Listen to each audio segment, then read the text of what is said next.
PGT commerce grade +2 high school grade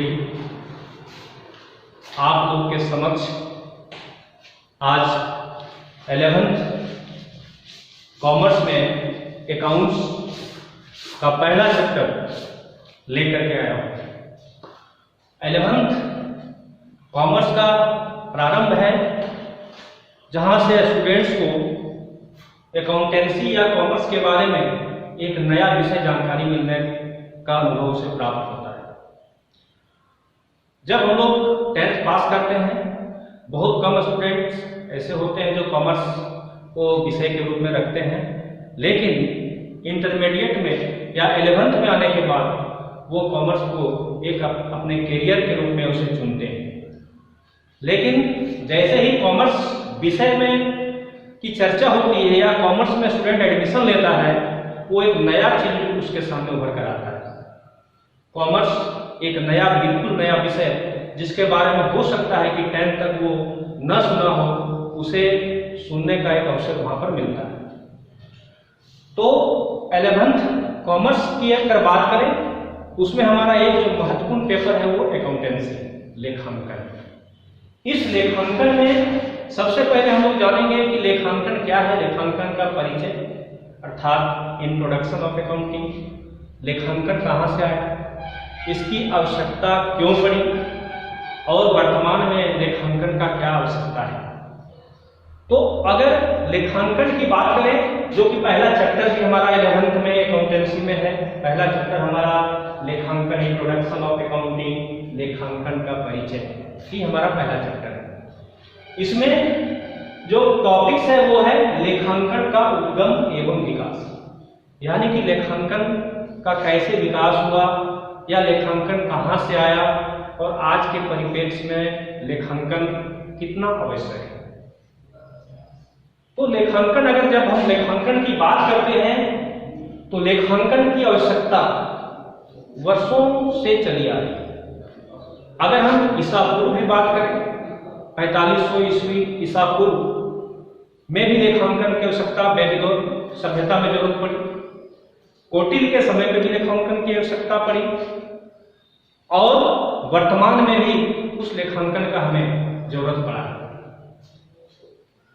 लेखांकन का प्राचीन भारत से ही, उसे भले ही लिखने के तरीके अलग हों, लेकिन उसकी आवश्यकता हमें व्यावसायिक क्षेत्र में पड़ी। जैसे जैसे सभ्यता का विकास होता गया, व्यवसाय का विकास होता गया, लेखांकन का भी धीरे धीरे आवश्यकता की महसूस हुई और उसका भी विकास हुआ। आधुनिक भारत में अगर हम बात करें या आधुनिक युग में लेखांकन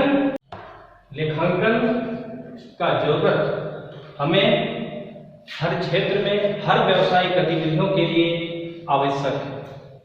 अगर हम कहेंगे कि कॉमर्स की आवश्यकता क्यों पड़ी, तो चूंकि हम जानते हैं जैसे जैसे सभ्यता का विकास हुआ, व्यावसायिक क्षेत्र में भी विकास हुआ। व्यवसाय में हमारे पहले छोटे व्यवसाय हुआ करते थे, यानी कि एक व्यक्ति अपने बिजनेस को चलाया और वह अपना हिसाब किताब रफली रूप में वहां पर रखता था। लेकिन जैसे जैसे व्यवसाय की गतिविधियां बढ़ी, व्यवसाय का क्षेत्र बढ़ा, व्यवसाय में लेन देन भी बढ़े और जैसे जैसे लेन देन बढ़ा, हिसाब किताब की आवश्यकता हमें महसूस हुई और हिसाब किताब की आवश्यकता के कारण ही लेखांकन का विकास हुआ। अगर हम लेखांकन की बात करें तो आधुनिक युग में लेखांकन के जन्मदाता या लेखांकन के प्रादुर्भाव का श्रेय लुकास पेसियोली को जाता है। लुकास पेसियोली एक गणितज्ञ थे। उन्होंने अपनी पुस्तक में, और उनके पुस्तक का नाम है दी कंप्यूटिसेट स्क्रिप्ट राइस, सन 1494 ईस्वी में इस पुस्तक का विमोचन हुआ था, जिसमें उन्होंने लेखांकन को उसमें एक चैप्टर के रूप में उस बुक्स में भी उसको स्थान मिला था। बाद में जैसे जैसे सभ्यता का विकास होता गया, लेखांकन आगे की ओर बढ़ता गया। यह लुकास पेसियोली इटली के रहने वाले थे और इटली के वेनिस नगर में सन 1494 ईस्वी में इस पुस्तक का विमोचन किया गया, जहां से आधुनिक युग में हम लेखांकन का उद्गम क्षेत्र उसको हम मानते हैं। उसके पश्चात लेखांकन हर क्षेत्र में, पूरे विश्व में इसकी आवश्यकता जान पड़ी। अगर पूछा जाए कि लेखांकन क्यों आवश्यक है, तो वर्तमान परिप्रेक्ष्य में हम कह सकते हैं कि जब कोई व्यवसाय, वो छोटे व्यवसाय हो, मध्यम व्यवसाय हो, बड़े व्यवसाय हो, उसका हिसाब किताब रखने के लिए, उसमें उस व्यवसाय में क्या लाभ है, क्या हानि है, इसको जानने के लिए, व्यवसाय हमारा सही दिशा में चल रहा है कि नहीं, व्यवसाय की वर्तमान स्थिति क्या है, उसके संपत्ति कितने हैं, उसके दायित्व क्या है, लायबिलिटीज क्या है, इन सारी जानकारी को हमें लेखांकन से ही प्राप्त हो सकता है। और वर्तमान युग आज व्यवसाय एक क्रांति का रूप ले लिया है, अर्थात व्यवसाय का क्षेत्र आज पूरे विश्व में वैश्वीकरण के रूप में फैला हुआ है।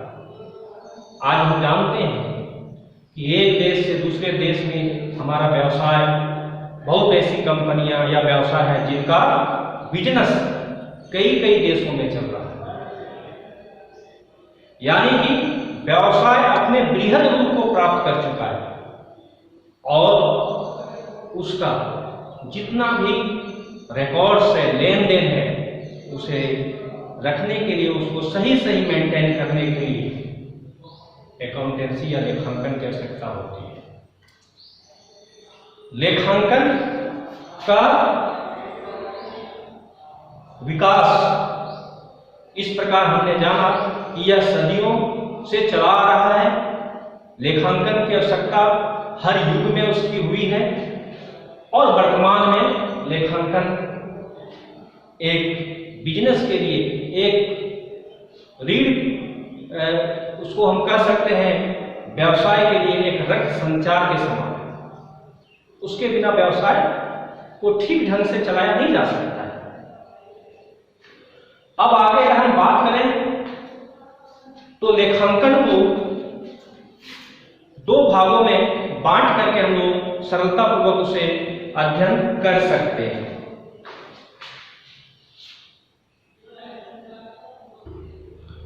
बच्चों, आज हम अब आप लोगों को लेखांकन के आगे की कुछ बातें बताना चाहता हूं। वस्तुतः लेखांकन से पहले पुस्तक पालन की बात आती है, बुक कीपिंग जिसको हम लोग कहते हैं, इंग्लिश में बुक कीपिंग कहते हैं।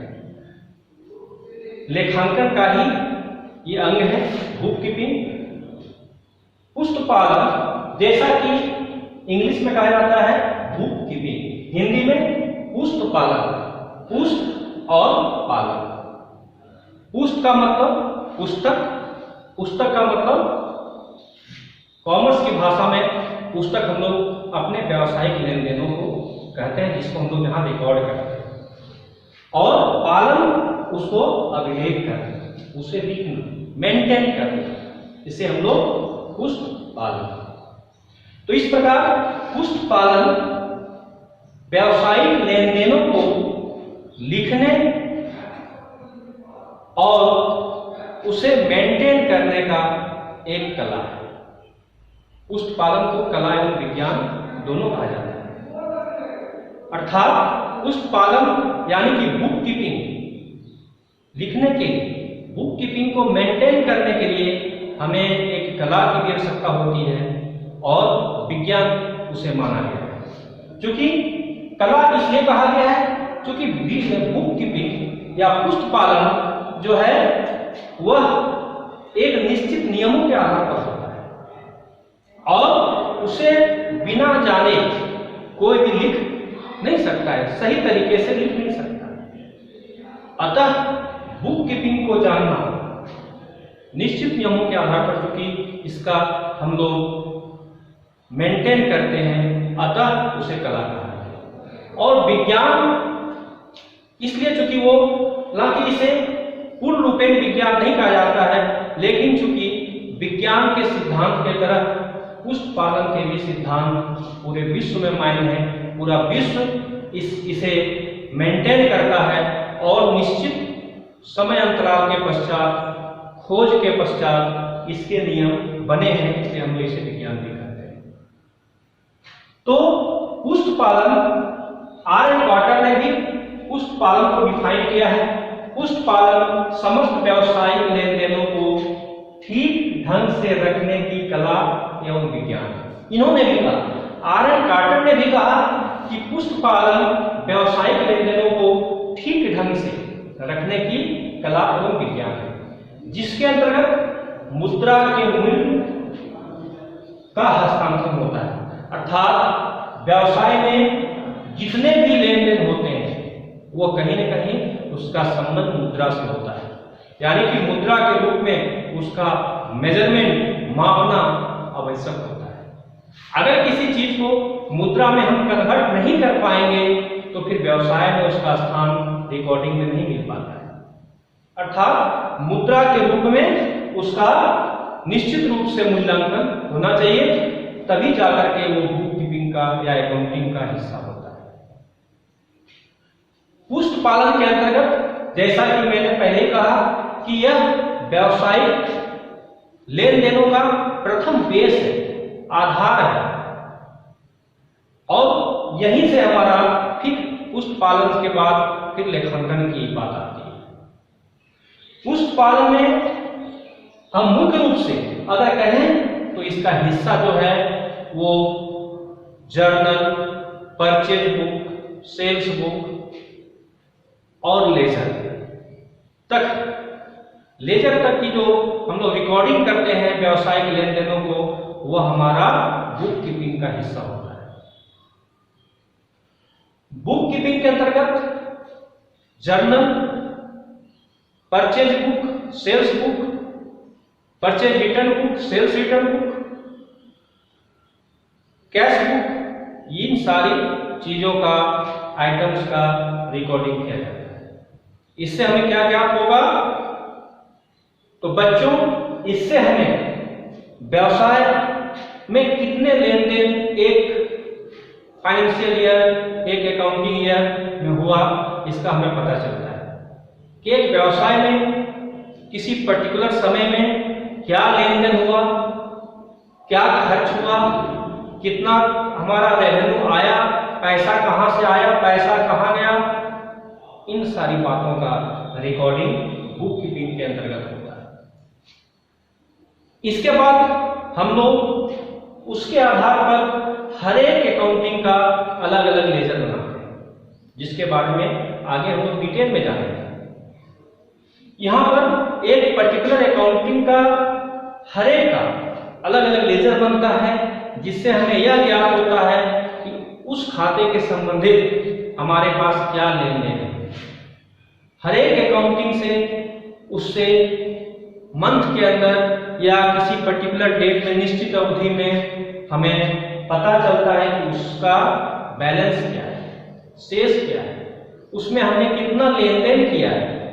इन सारी बातों का पता हमें लेजर से चलता है, जिसकी आगे हम लोग विस्तृत चर्चा करेंगे। तो पुष्प पालन के अंतर्गत हम लोगों ने जाना कि इससे हमें जब बुक कीपिंग का हम लोग मेंटेन करते हैं तो आगे इससे हमें क्या क्या बेनिफिट्स है।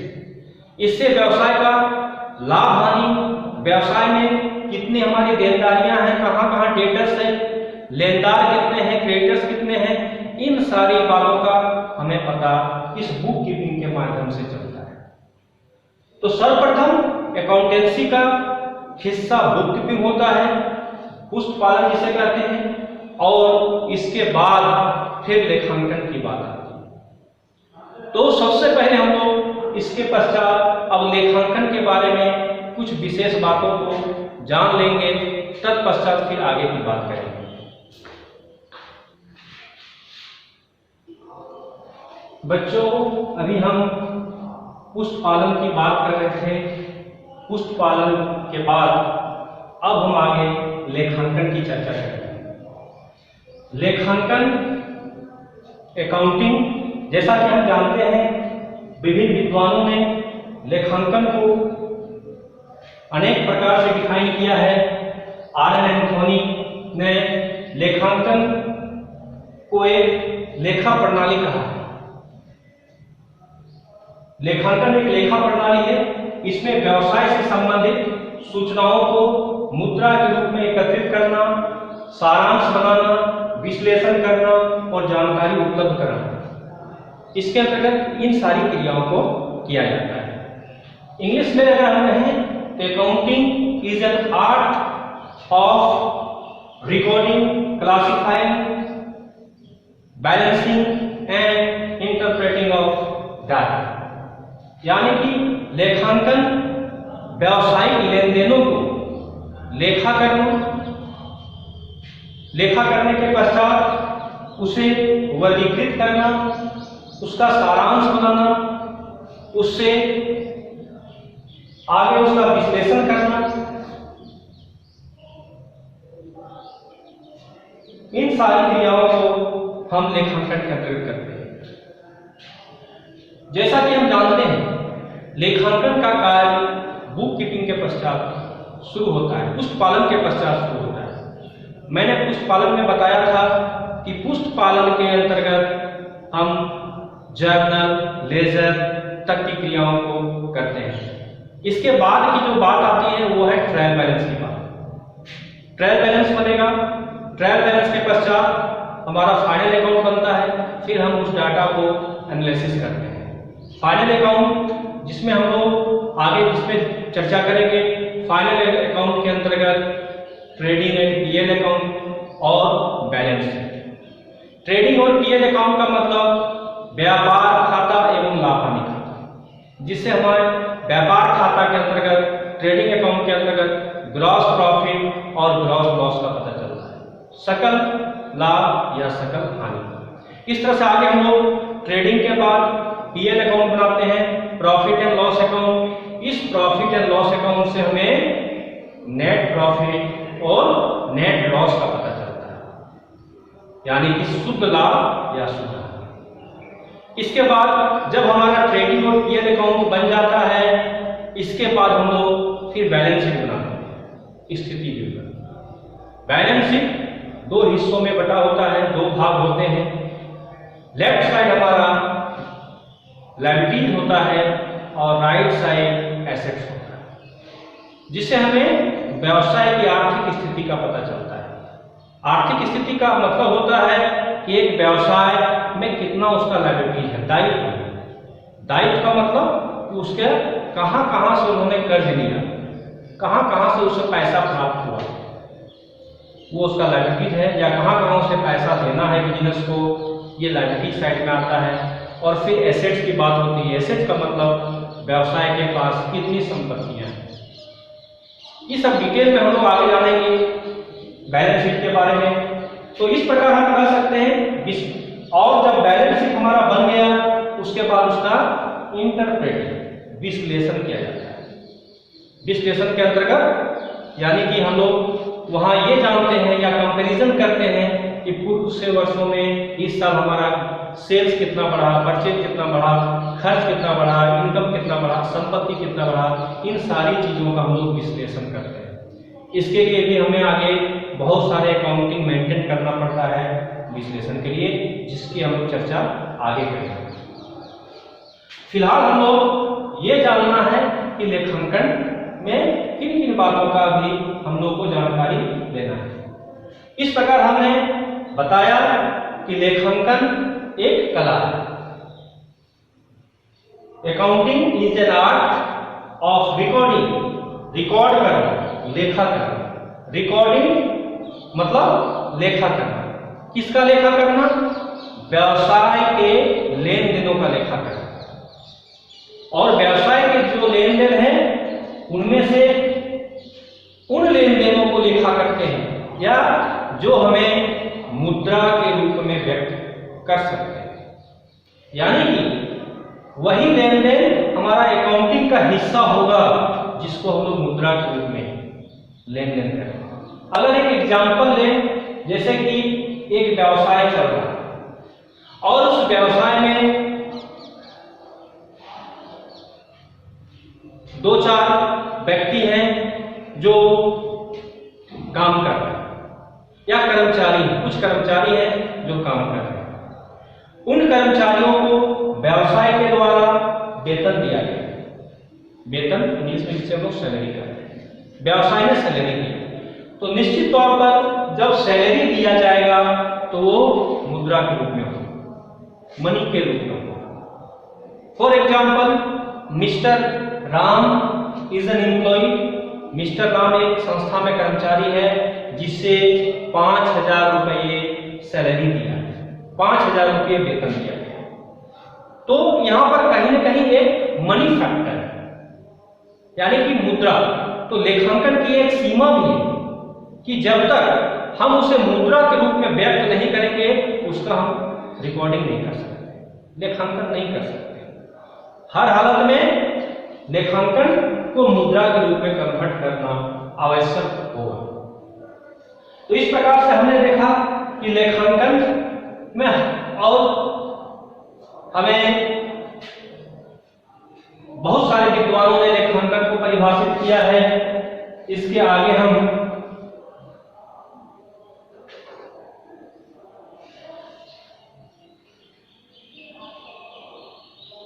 कोहलर के अनुसार भी लेखांकन ने परिभाषित करने का प्रयास किया।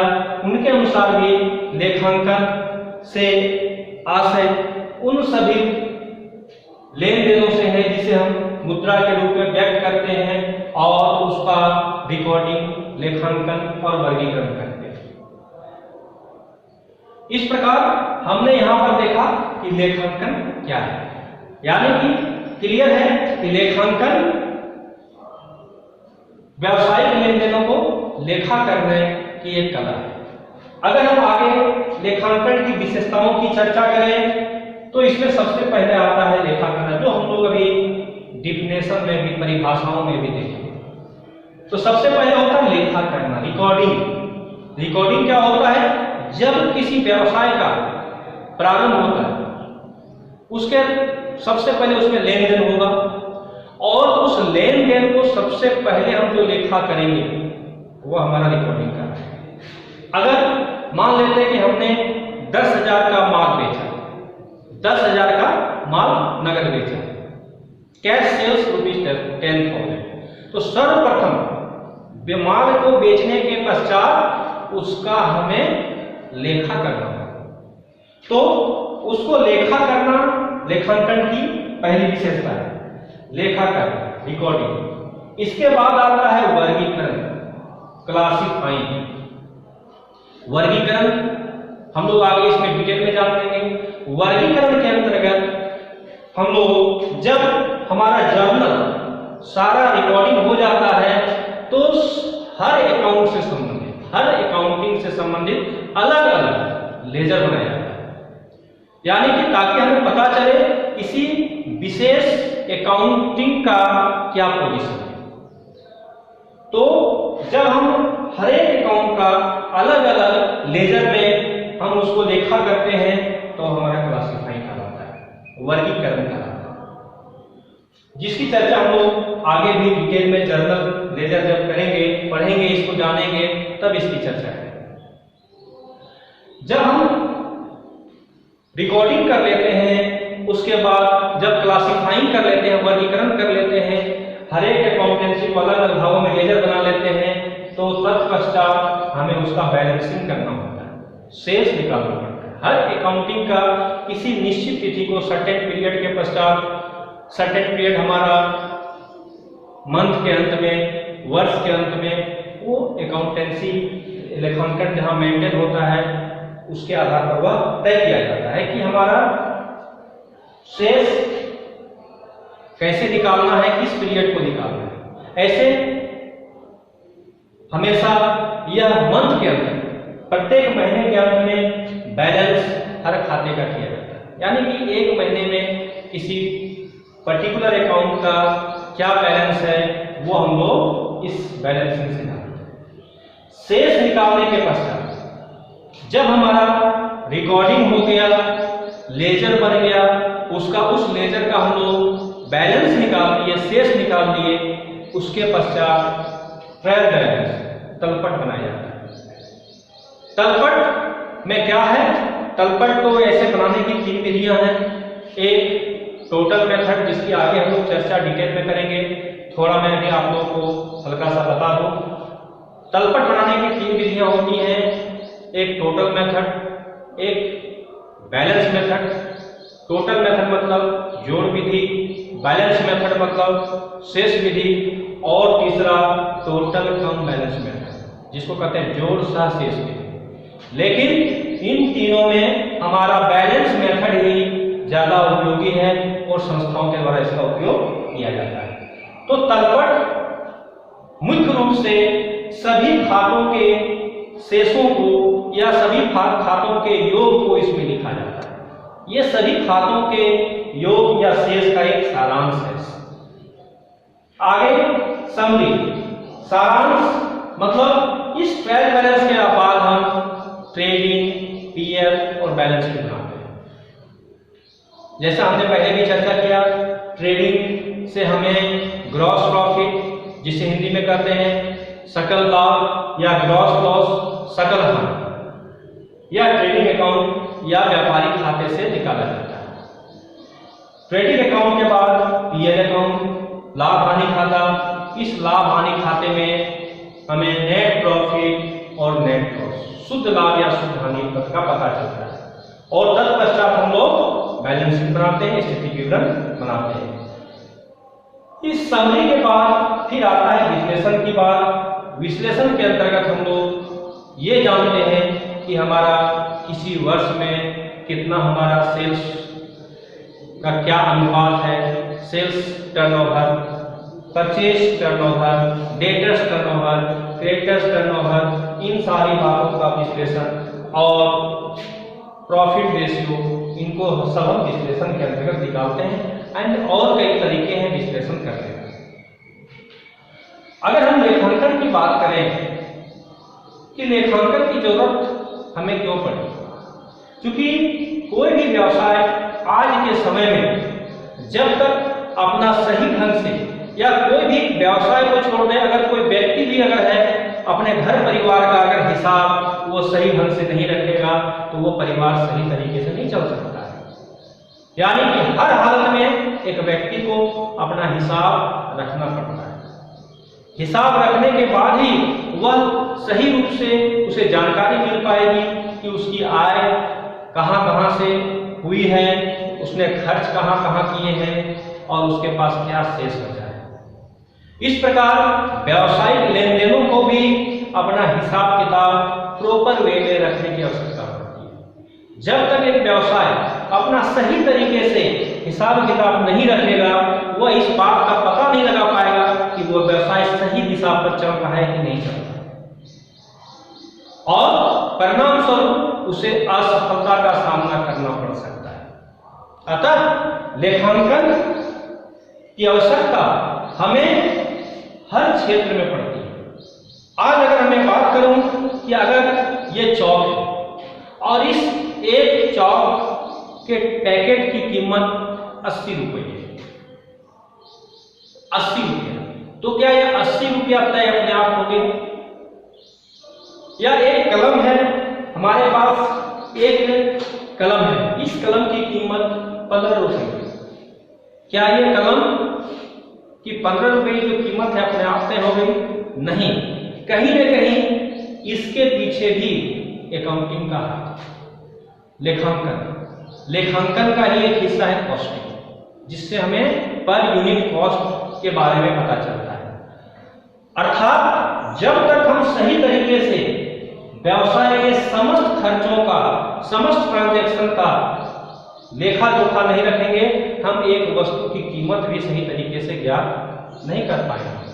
परिणाम स्वरूप क्या होगा कि हमें यह सोच समझ नहीं पाएंगे कि हम किसी विशेष वस्तु को कितने में बेच सकते।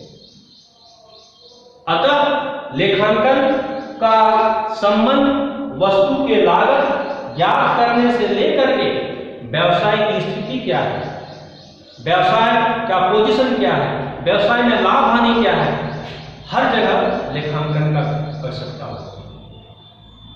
अतः हम कह सकते हैं कि लेखांकन व्यवसाय के लिए अति आवश्यक, और जो हमारा व्यवसाय का दायरा, व्यवसाय का क्षेत्र बढ़ता जा रहा है, लेखांकन की आवश्यकता भी उतनी ही बढ़ती जा रही है। आज हमारा कंप्यूटर का युग है, कंप्यूटर के माध्यम से सारे अकाउंटिंग हो रहे हैं, सारे लेखांकन हो रहे हैं। फिर भी लेखांकन के जो मूलभूत अवधारणा है उसको जब तक हम नहीं जानेंगे, सही ढंग से हम उसका लेखांकन नहीं कर सकते।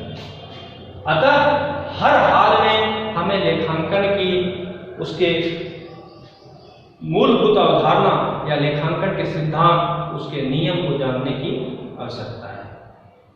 इसके बाद हम लोग लेखांकन की विशेषताओं को चर्चा कर लेने के बाद लेखांकन के उद्देश्य के बारे में चर्चा करेंगे। जैसा कि स्टूडेंट हमने भी आप लोगों को बताया कि आगे हम लेखांकन के उद्देश्य की चर्चा करेंगे।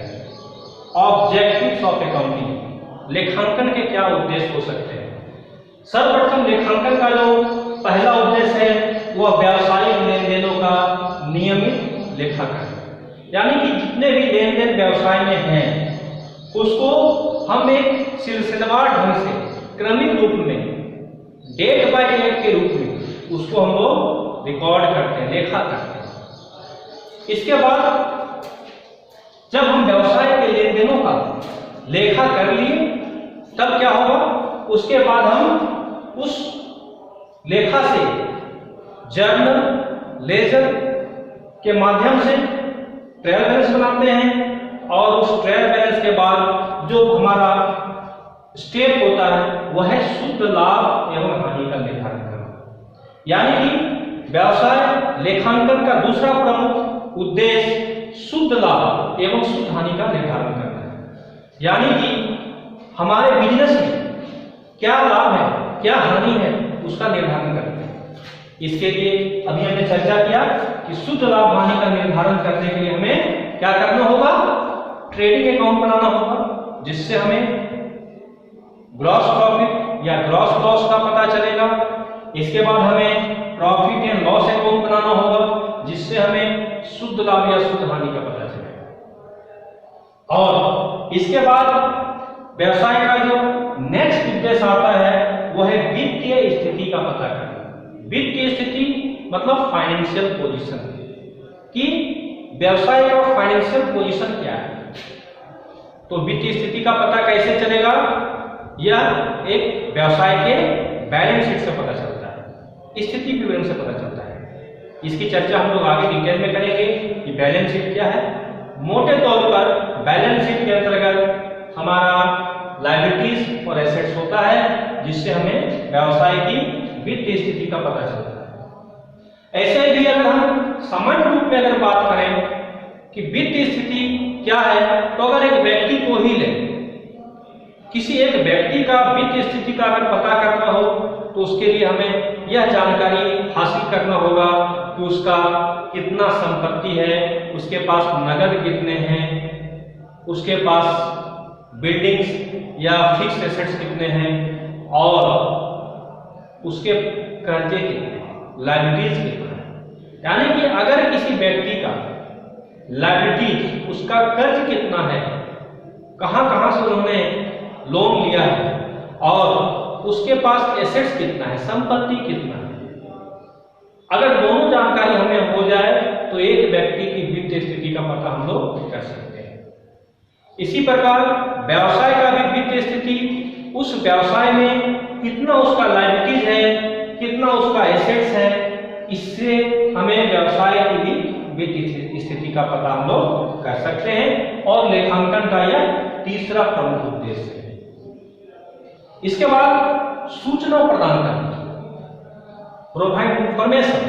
सूचना प्रदान करना इसका मतलब है कि जब हम किसी व्यवसाय के लेन देनों का लेखा कर लेते हैं, उसका लाभ हानि, trading, PL account, balance sheet सब बना लिए, तो उसकी आवश्यकता किसे पड़ेगी?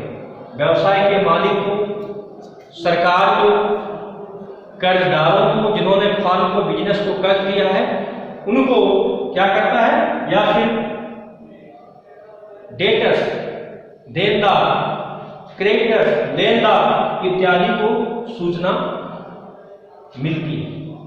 किस बिजनेस का क्या पोजीशन है, यानी कि अकाउंटिंग का एक महत्वपूर्ण कार्य यह भी है कि व्यवसाय में जो हमारा स्थिति है, व्यवसाय के जो लाभ हानि है, व्यवसाय की जो एसेट लायबिलिटी है, इसकी जानकारी वह विभिन्न व्यक्तियों को जिसकी इसकी आवश्यकता है वहां तक वो पहुंचाता है।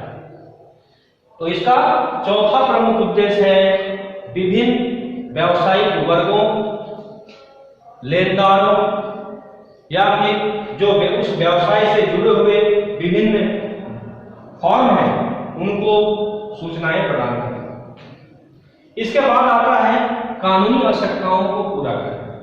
कानूनी आवश्यकता यानी कि व्यवसाय कहीं न कहीं कानूनी आवश्यकताओं को पूरा करता है। किस प्रकार से कानूनी आवश्यकता को पूरा करता है? हम जानते हैं कि आज बिजनेस को विभिन्न प्रकार का टैक्स का कैलकुलेशन करना पड़ता है और उसे टैक्स गवर्नमेंट को देना पड़ता है।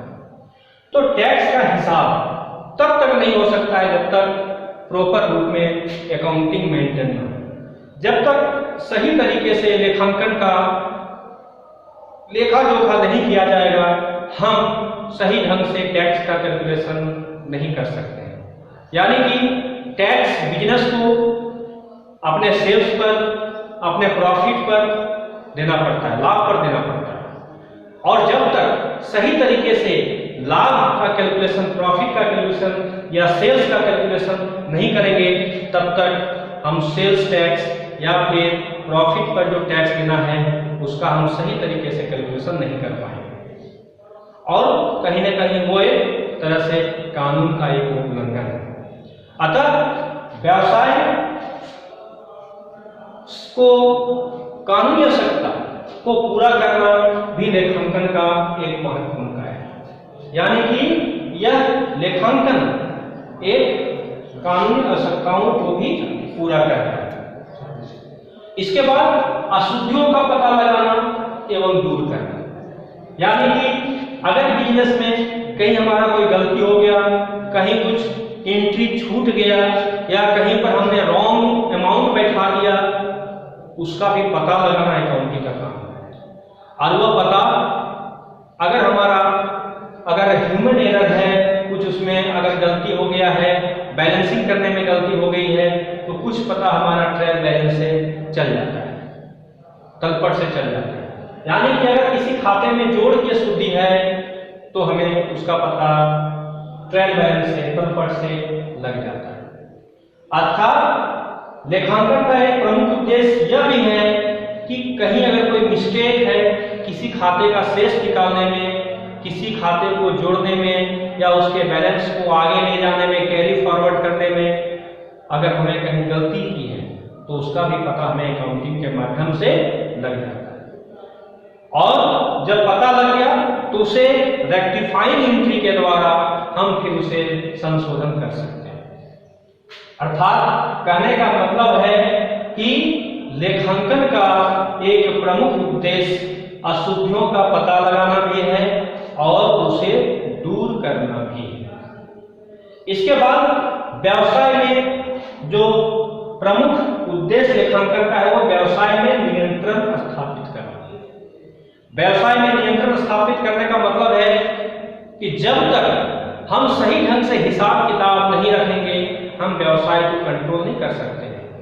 हमारा डे टू डे कितना लेन देन हुआ, कितने का माल बिका, कितना का माल परचेज किए, कितना पेमेंट किए, कितना कैश आया, जब तक इन सारी बातों का सही तरीके से हिसाब नहीं रखा जाएगा तब तक हम व्यवसाय को सही ढंग से नहीं चला सकते हैं, व्यवसाय में नियंत्रण स्थापित नहीं कर सकते हैं।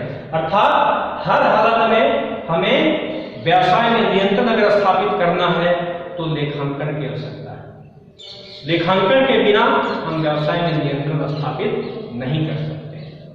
तो इस प्रकार हमने इसमें देखा कि लेखांकन के कौन कौन से प्रमुख उद्देश्य हैं।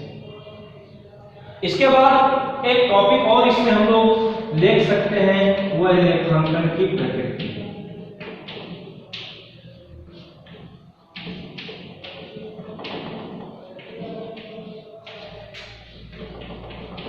Nature of accounting.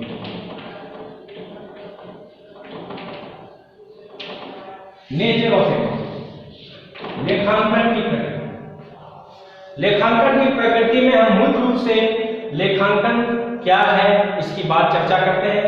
तो अगर लेखांकन की प्रकृति की बात करें, नेचर की बात करें, तो लेखांकन को कला भी कहा गया है, अकाउंटिंग इज एन आर्ट। लेखांकन को विज्ञान भी कहा गया है, लेखांकन को पेशा भी कहा गया है। लेखांकन एक कला है, एक विज्ञान है और एक पेशा भी है।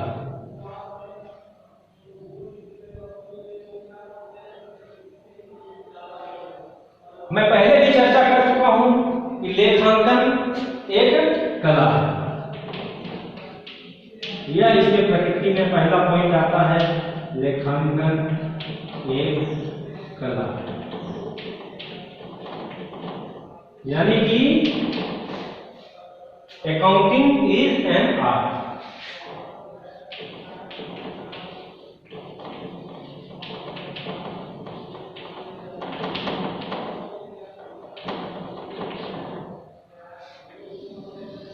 अकाउंटिंग इज एन आर्ट मतलब कि लेखांकन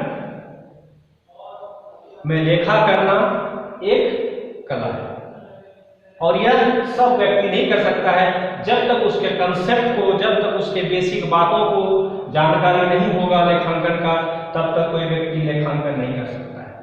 अतः लेखांकन को कला कहा गया है। जैसे कि एक एग्जाम्पल अगर मैं कला का, क्रिकेट खेल लो। क्रिकेट खेलना भी एक कला है। हर व्यक्ति क्रिकेट को नहीं खेल सकता है, उसके लिए उसके नियम को जानना होगा और उसको समझना होगा, उसका अभ्यास करना होगा, तभी जाकर के कोई व्यक्ति क्रिकेट खेल सकता है। तो क्रिकेट खेलना भी एक कला है। इस तरह से अगर हम बात करें, खाना बनाना भी एक कला है।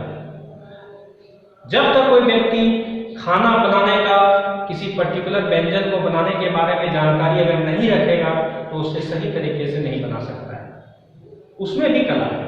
इस प्रकार लेखांकन में को लेखा करना भी एक कला है। जब तक लेखांकन के बारे में हम उसके बेसिक बातों को नहीं समझेंगे, हम उसका रिकॉर्डिंग नहीं कर सकते। इसलिए लेखांकन की प्रकृति के अंतर्गत लेखांकन को एक कला कहा गया। दूसरा नंबर बात आती है लेखांकन विज्ञान,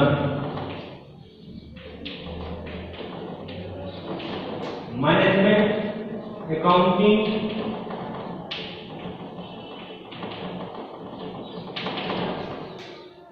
साइंस।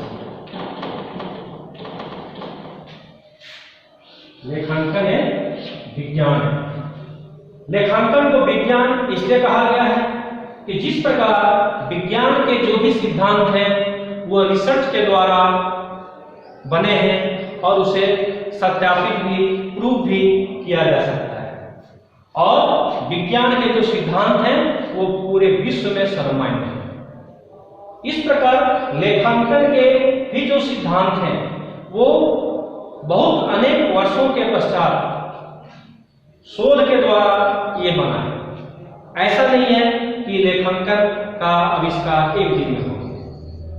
लेखांकन के सिद्धांत भी कई वर्षों तक इसके शोध, इसके मंथन के पश्चात इसके सिद्धांत का विकास हुआ है और इसे भी पूरे विश्व में लेखांकन को माना जाता है। अतः हम यह कह सकते हैं, चूंकि विज्ञान के तरह इसके भी सिद्धांत सर्वमान्य है, अतः लेखांकन को विज्ञान का दर्जा दिया गया है, परंतु इसे पूर्ण रूपेण विज्ञान हम नहीं कर सकते। तीसरा, लेखांकन एक पेशा है।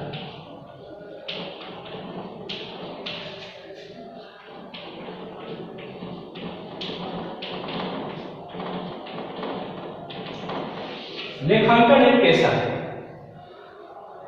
अकाउंटिंग इज ए प्रोफेशन, यानी कि लेखांकन को पेशा भी कहा गया है। पेशा किसको हम लोग कहेंगे? पेशा वह विशेष ज्ञान है जो किसी व्यवसाय को या किसी कार्य को करने के लिए या चलाने के लिए जिसकी आवश्यकता होगी।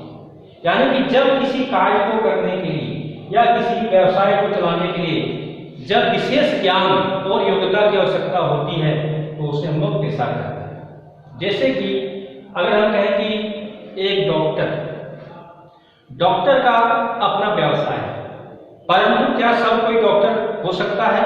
नहीं। एक डॉक्टर के लिए निश्चित रूप में उसे कम से कम MBBS का होना आवश्यक है, यानी कि उसके लिए एक विशेष ज्ञान की आवश्यकता होती है।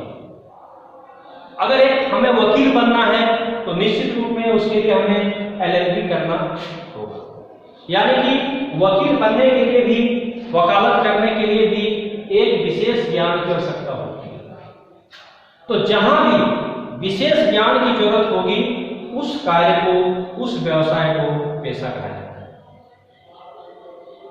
और लेखांकन को भी पेशा कहा गया है, क्योंकि लेखांकन को करने के लिए भी विशेष ज्ञान और योग्यता की आवश्यकता होती है। जब तक हमारे पास विशेष ज्ञान नहीं है, विशेष योग्यता नहीं है लेखांकन का, तब तक हम लेखांकन नहीं कर सकते। अतः लेखांकन को पेशा कहा गया है। आज हमारे देश में institute of chartered accountants of India है, जहां के माध्यम से उस संस्था से हम चार्टर्ड अकाउंटेंट बनते हैं, और वह भी एक अकाउंटिंग का कॉमर्स का ही हिस्सा है।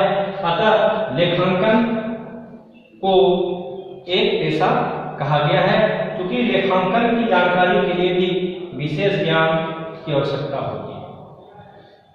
इस प्रकार हम देखेंगे तो लेखांकन की जो प्रकृति है वह कला का भी प्रकृति इसमें आता है, विज्ञान के रूप में भी आता है, और पेशा के रूप में भी इसको हम लोग जानते हैं। यानी कि निश्चित तौर पर लेखांकन की प्रकृति कला, विज्ञान और पेशा के रूप में है।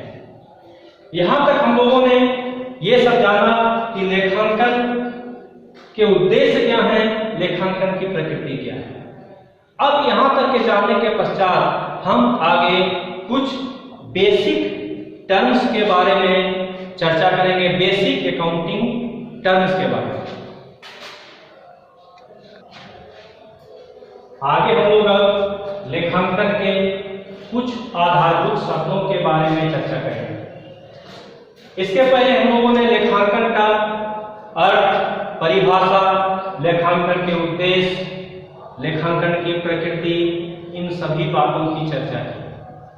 अब जो आगे की बात है वह है लेखांकन के आधारभूत शब्द, कुछ अकाउंटिंग बेसिक टर्म्स। यानी कि जब भी कोई विद्यार्थी जैसे ही कॉमर्स में एडमिशन लेता है, प्रवेश करता है, कॉमर्स के क्षेत्र में आता है, कॉमर्स की पढ़ाई करता है, तो अकाउंटिंग में उसे नए नए शब्द मिलते हैं जो हो सकता है कि पहले वो सुना हुआ नहीं। तो जब तक उन बेसिक टर्म्स को, क्योंकि इसकी आवश्यकता हमें आगे हर जगह पढ़ने वाली है, हर चैप्टर में इसका हम लोग की चर्चा करेंगे या इसको सुनेंगे। अतः जब तक उन बेसिक टर्म्स को हम नहीं समझ लेंगे तब तक आगे के चैप्टर्स में पढ़ने में हमें कठिनाई है। इसमें अगर इस बेसिक टर्म्स की बात करें तो उसमें पहला आता है संपत्ति, एसेट्स। ऐसे तो संपत्ति हम लोगों ने सब कोई सुना है कि संपत्ति क्या है। व्यवसाय का भी अपना एक एसेट्स होता है।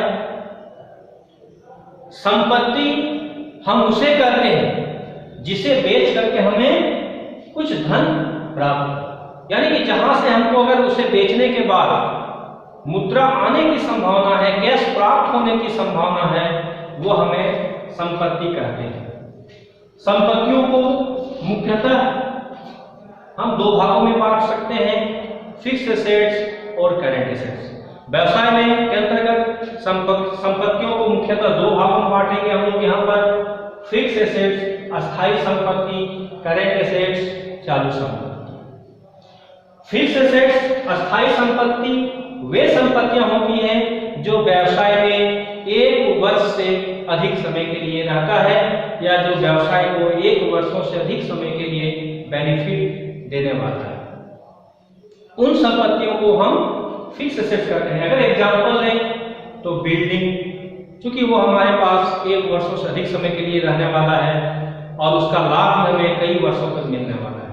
इस प्रकार land, plant and machinery, furniture, इन सभी को हम लोग फिक्स्ड एसेट्स कहते हैं, यानी कि इसका उपयोग बिजनेस में लंबे समय तक होगा और उससे हम लाभ भी लंबे समय तक प्राप्त कर पाएंगे। करंट एसेट्स चालू संपत्ति, चालू संपत्ति वे संपत्तियां होती हैं जिसका सालों भर व्यवसाय में जिनका परिवर्तन होता रहता है, यानी कि उसका आना जाना उसमें परिवर्तन होते रहते हैं। जैसे कि कैश भी रोकड़ पैसा है, वह भी संपत्ति है और व्यवसाय में रोज कैश का आना और जाना लगा हुआ है, यानी कि वो स्थिर नहीं रह सकता है, उसमें हमारा घटना बढ़ना वो डेली का लगा हुआ है। तो इस प्रकार आगे अगर बात करेंगे, डेटर देनदार, ये सब हमारा बिल्स रिसीवेबल, ये सब हमारा क्या है, चालू संपत्तियां हैं, करंट एसेट्स हैं। डेटर्स के बारे में आगे हम लोग चर्चा करेंगे। इसके बाद आता है दायित्व, लायबिलिटीज। हम लोग जानते हैं कि किसी भी व्यवसाय का अगर संपत्ति है तो उसके कुछ दायित्व भी होते हैं। दायित्व, लायबिलिटीज वह है जो व्यवसाय को किसी पर्टिकुलर समय के पश्चात, एक निश्चित समय के पश्चात उसे भुगतान करना पड़े, यानी कि बिजनेस को चलाने के लिए हमें कर्ज की आवश्यकता होती है। अगर हमने बैंक से या किसी अन्य संस्था से कर्ज लिया तो उस कर्ज का भुगतान एक निश्चित समय के बाद हमें करना पड़ेगा। तो व्यवसाय को जहां जहां या जिन जिन मदों में भुगतान करना है वह उसके लिए दायित्व होता है। जैसे कि लोन हम लोग लिए, वहां पर उससे हमें एक निश्चित समय के बाद भुगतान करना होगा, यह हमारे लिए लायबिलिटीज है। इसके बाद आता है पूंजी, कैपिटल। जैसा कि हम लोग जानते हैं, पूंजी व्यवसाय का जीवन रक्त है। जिस प्रकार मनुष्य के शरीर में रक्त की आवश्यकता होती है, मनुष्य के शरीर को चलाने के लिए रक्त की जो आवश्यकता होती है, उसी प्रकार बिजनेस को चलाने के लिए पूंजी की आवश्यकता होती है। जिस प्रकार हमारे शरीर में खून का संचार हो रहा है, ब्लड सर्कुलेशन हो रहा है, उस प्रकार से बिजनेस में भी उसके पूंजी का संचार होता है। उसी कैपिटल से बिजनेस आगे बढ़ता है, यानी कि जब तक हम किसी व्यवसाय में पूंजी नहीं लगाएंगे, यानी कि व्यवसाय का प्रारंभ ही पूंजी से होता है। पूंजी से वो बड़ा व्यवसाय हो, अधिक पूंजी की आवश्यकता होगी, छोटा व्यवसाय हो, कम पूंजी की आवश्यकता होगी, लेकिन बिना पूंजी के हम व्यवसाय का आरंभ नहीं कर सकते हैं। पूंजी जो है वो व्यवसाय का एक तरह से जीवन रक्त है। पूंजी के द्वारा ही व्यवसाय हमारा चलता है और पूंजी को भी व्यवसाय में लायबिलिटी माना गया। अकाउंटिंग की भाषा में हम कहें तो कैपिटल को भी हम लोग लायबिलिटी मानते हैं, दायित्व मानते हैं। ऐसा क्यों है? इसके पीछे भी एक लॉजिक है। वह लॉजिक है कि बिजनेस एक सेपरेट एंटिटी होता है, यानी कि व्यवसाय का अपना एक अलग अस्तित्व होता है और उसके तहत ही बिजनेस, क्योंकि उसका मालिक और बिजनेस दोनों अलग अलग इस सेपरेट एंटिटी के अंतर्गत माना जाता है, यानी कि दोनों का अलग अलग अपना है। और चूंकि मालिक ने व्यवसाय को पूंजी दिया है, अतः व्यवसाय अपने लिए उसे लायबिलिटी मानता है, यानी कि कहने का मतलब है उस पूंजी को उसे समय पर वापस करना होगा, अतः पूंजी को लायबिलिटीज माना जाता है। आहरण, ड्रॉइंग्स। हम लोग जानते हैं कि व्यवसाय में पूंजी आने के बाद व्यवसाय चलने लगा, लेकिन इसी दरम्यान में ऐसा हो सकता है कि व्यवसाय के मालिक को कुछ पैसे की आवश्यकता हो और उस पैसे का व्यवस्था वो कहीं से नहीं कर पा रहा, उसे अपना व्यवसाय में जो पूंजी लगाया है उसी पूंजी पर उसका ध्यान जाता है और वह उससे अब उस व्यवसाय से कुछ राशि व्यवसाय से निकाल देता है और उसे अपने निजी खर्च में लगा देता है। तो जब भी कोई व्यवसाय का मालिक अगर अपने निजी खर्च के लिए व्यवसाय से पूंजी को निकालता है तो उसे हम लोग ड्रॉइंग्स करते हैं। यानी कि जैसे ही हमारा पूंजी व्यवसाय से कुछ राशि निजी खर्च के लिए निकल गया, वह हमारा ड्रॉइंग्स हो गई। अगर एग्जांपल लेते हैं कि एक मालिक है, एक ओनर्स ऑफ बिजनेस है जिसका बिजनेस अच्छे तरीके से चल रहा है और अचानक उसे उसके बेटे की तबीयत खराब हो जाती है और उसे 10 लाख रुपए की आवश्यकता पड़ जाती है, परंतु उसे राशि व्यवस्था करने का कहीं कोई उपाय नहीं दिखता है। तब वह क्या करेगा? वह निश्चित रूप से अपने व्यवसाय में जो पूंजी है उससे वो राशि को निकालेगा। लेकिन अगर कोई मालिक अपना व्यवसाय से पूंजी निकाल लेता है तो उसे निजी खर्च में लगा देता है, क्योंकि अगर वो इलाज में अपने बेटे का इलाज में लगाया तो उसका बिजनेस से कोई लेना देना नहीं, वह उस मालिक का अपना निजी खर्च है। तो उस निजी खर्च को ड्रॉइंग्स करते हैं। यानी कि निश्चित रूप में हम अगर इसमें कहेंगे तो व्यवसाय से अपने निजी खर्च के लिए अगर कोई ओनर्स या मालिक कुछ रकम निकाल लेता है तो उसे हम लोग ड्रॉइंग्स कहते हैं, आहरण कहते हैं। और इस आहरण से व्यवसाय की पूंजी घट जाती है, व्यवसाय का पूंजी कम हो जाता है। इसके बाद आगे है खर्च, एक्सपेंस। खर्च की हम अगर बात करें तो व्यवसाय को चलाने के लिए हमें विभिन्न तरीके से खर्च करना पड़ता है। उसका स्टाफ है, उसके पास उसको मजदूर है जो साफ सफाई कर रहा है, यानी कि निश्चित रूप में उसे सैलरी देना पड़ेगा, वेजेज देना पड़ेगा, बिजली की खर्च होती है, इलेक्ट्रिसिटी है, पानी की खर्च है। इन सारी खर्चों को व्यवसाय को चलाने के लिए इन सारी खर्चों का पेमेंट करने की आवश्यकता पड़ती है। तो हम सीधे तौर पर कह सकते हैं कि व्यवसाय को चलाने के लिए जिन खर्च हमें व्यय करना पड़ता है उसे हम लोग खर्च या एक्सपेंस कहते हैं। इस तरह से आगे है रेवेन्यू, आगम।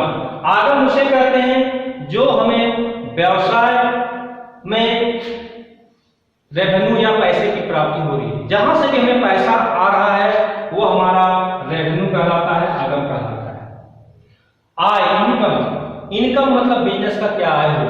अगर इसे हम एक सामान्य रूप में फॉर्मूला के रूप में, सूत्र के रूप में जाने तो टोटल रेवेन्यू में, कुल आगम में अगर हम कुल एक्सपेंस को घटा देते हैं तो हमारा इनकम कहलाता है। यानी कि income is equal to total revenue minus total expense.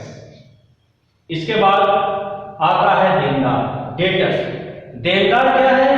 तो देनदार जब कोई व्यवसाय का संचालन होता है तो उसमें नगद भी माल बेचा जाता है, उधार भी माल बेचा जाता है। नगद माल अगर हम बेचते हैं उससे हमें नगद कैश प्राप्त हो जाती है, और अगर कभी कभी कुछ उधार माल बेचना पड़े तो जहां जहां हमने उधार माल बेचा और जितने रकम का उधार माल बेचा उस उधार को ही डेटर कहा जाता है, देनदार कहा जाता है। यानी कि जब हम किसी व्यक्ति को माल उधार बेचते हैं तो वह हमको पैसा देने वाला है, भविष्य में वहां से हमको पैसा वो देगा, इसलिए जहां जो भी पैसा हमको देने वाला है वो देनदार कहलाता है, डेटर्स कहलाता है। और यह बिजनेस के लिए एसेट्स होता है, संपत्ति होता है। लेनदार, लेनदार डेटर्स। जिस प्रकार हमने अभी कहा कि व्यवसाय में नगद भी माल बेचा जाता है और उधार भी बेचा जाता है, इस तरह से व्यवसाय को चलाने के लिए हम नगद भी माल खरीदते भी हैं, उधार भी खरीदते हैं। नगद खरीदते हैं उसका नगद भुगतान कर देते हैं, कैश हमारा वहां पर पेमेंट हो गया। और अगर उधार खरीदते हैं तो वहीं हमारा लेनदार का क्रिएट होता है, क्रेडिटर्स का क्रिएट होता है। यानी कि एक निश्चित अवधि, एक निश्चित समय के पश्चात वो हमसे पैसा लेगा या लेने वाला है वो व्यक्ति, क्योंकि हमने उधार खरीदा है। तो जो भी व्यक्ति हमसे पैसा लेने वाला है वो लेनदार कहलाता है या क्रेडिटर्स कहलाता है। इस प्रकार आगे है गुड्स, माल यानी कि अगर हम इसे कहें तो गुड्स यानी कि बिजनेस, जिस वस्तु का व्यापार करता है, जिस वस्तु का लेन देन करता है, खरीद बिक्री करता है, जिस वस्तु का उसका बिजनेस है, उसे हम लोग माल कहते हैं। इसके बाद हम लोग इसमें और अनेक कुछ अकाउंटिंग टर्म्स आएंगे जिसकी चर्चा अगले एपिसोड में करेंगे। तब तक आप लोग इसको समझने का प्रयास करें, और इसके बाद भी इसमें कुछ बातें हैं जिसको हम नेक्स्ट एपिसोड में लेकर के आएंगे। धन्यवाद।